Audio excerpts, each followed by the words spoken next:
చర్చను ముగించవలసిందిగా గౌరవ సభ్యురాలు శ్రీమతి సవిరేందర్ రెడ్డి గారిని కోరుతా ఉన్నాను.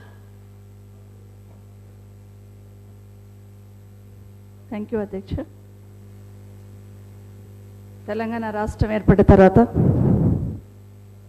మొట్టమొదటిసారి అసెంబ్లీలో మాట్లాడే అవకాశం కల్పించిన మీకు, గౌరవ స్పీకర్ గారికి, అదేవిధంగా పార్టీ అధిష్టానానికి, నా నియోజకవర్గ ప్రజలకి ధన్యవాదాలు చెప్తూ, తెలంగాణ రాష్ట్రం ఏర్పడాలని, తెలంగాణ ప్రజలు పడుతున్న ఇబ్బందుల్ని, తెలంగాణ ప్రాంతం అభివృద్ధి కోసం గతంలో మా వారు ఇందిరారెడ్డి గారు ఉన్నప్పుడు కూడా తపన పడేవాడు అధ్యక్ష. అలాంటి తెలంగాణ రాష్ట్రం ఏర్పడిన తర్వాత ఈ అసెంబ్లీలో మాట్లాడడం వ్యక్తిగతంగా చాలా సంతోషంగా ఉందని తెలియజేసుకుంటూ, అధ్యక్ష, రైతు దేశానికి వెన్నెముక అయితే ప్రభుత్వాలు రైతుకు వెన్నెముక కావాలి అధ్యక్ష. రైతుకు సాగునీరు, గిట్టుబాటు ధర అందిస్తే రైతులు నిజంగా సంతోషంగా ఉండగలరు అధ్యక్ష. రైతు అనేవాడికి వ్యవసాయాన్ని ఏ ప్రభుత్వం వచ్చినా ఆసరా ఇచ్చే ప్రయత్నం చేయాలి, ఆదుకునే ప్రయత్నం చేయాలి అధ్యక్ష. గతంలో కూడా 2004లో కాంగ్రెస్ ప్రభుత్వం ఉన్నప్పుడు కూడా ఉచిత విద్యుత్ ఇస్తామంటే ఆ రోజు హేళన చేసిన సందర్భాలు చూస్తాం అధ్యక్ష. కానీ ఆ రోజు ఇచ్చి చూపించిన సందర్భం, ఆ రోజు 7 గంటల ఉచిత విద్యుత్ ఇచ్చిన ఆ మూలమే ఈరోజు 24 గంటల ఉచిత విద్యుత్ ఇవ్వడానికి బీజం పడిందనేది మాత్రం మర్చిపోద్దని గుర్తు చేస్తున్నాను అధ్యక్ష.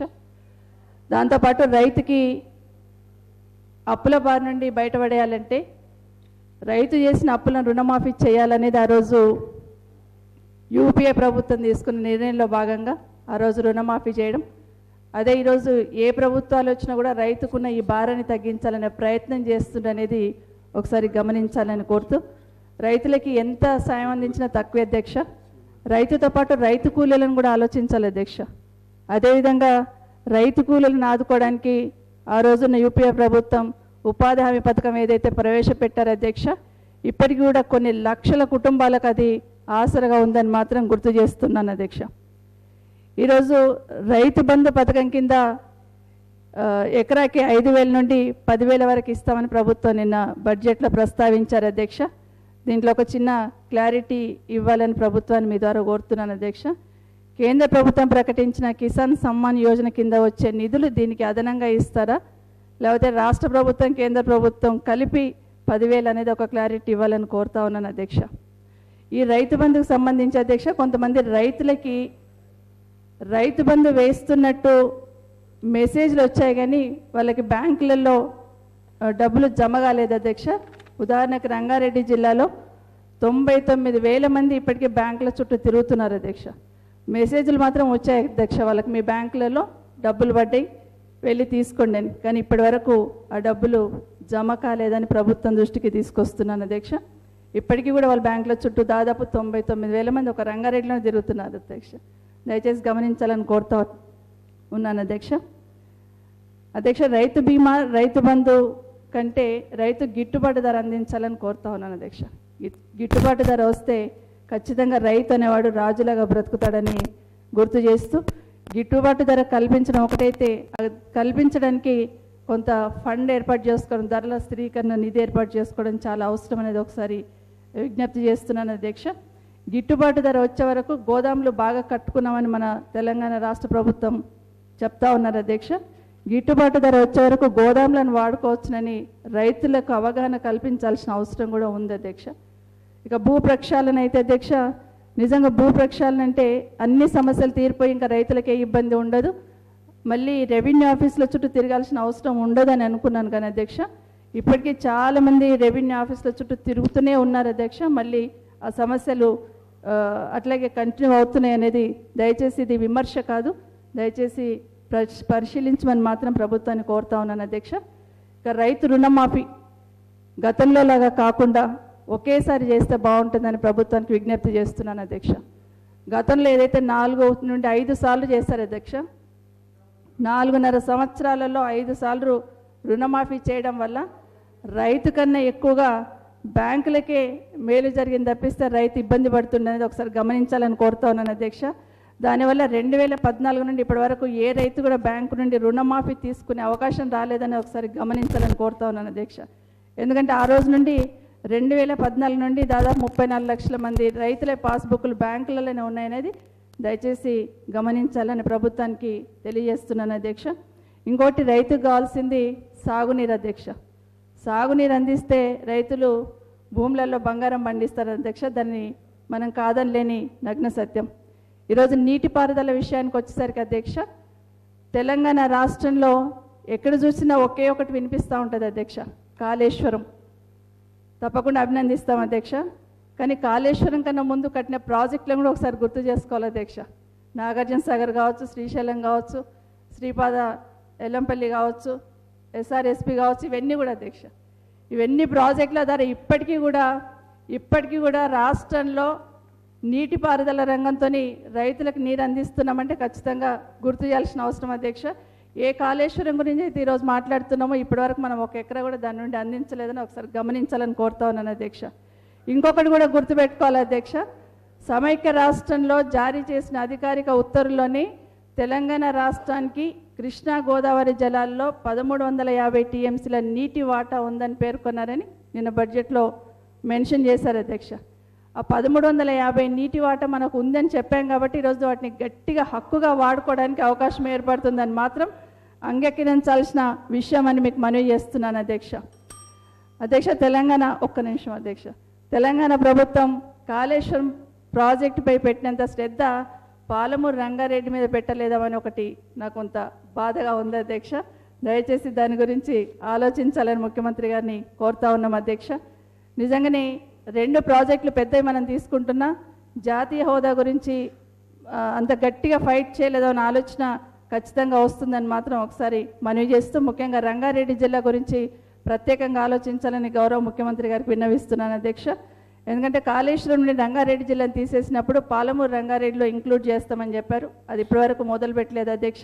దాంతోపాటు ముఖ్యంగా ఇబ్రాహీంపట్నం మహేశ్వరం నియోజకవర్గం సంబంధించి గౌరవ ముఖ్యమంత్రి గారు గతంలో ఒకసారి ఇబ్రాహీంపట్నం నియోజకవర్గానికి వచ్చినప్పుడు దిండి ప్రాజెక్ట్ ద్వారా ఈ 2 నియోజకవర్గాలకు నీరు అందిస్తామని చాలా గట్టిగా హామీ ఇచ్చి వచ్చారు అధ్యక్ష.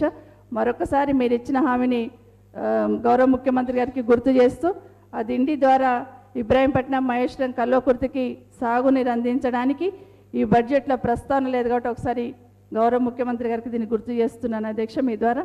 దీంతోపాటు మిషన్ కాకతీయకు సంబంధించిన చెరువుల గురించి మాట్లాడే అధ్యక్ష.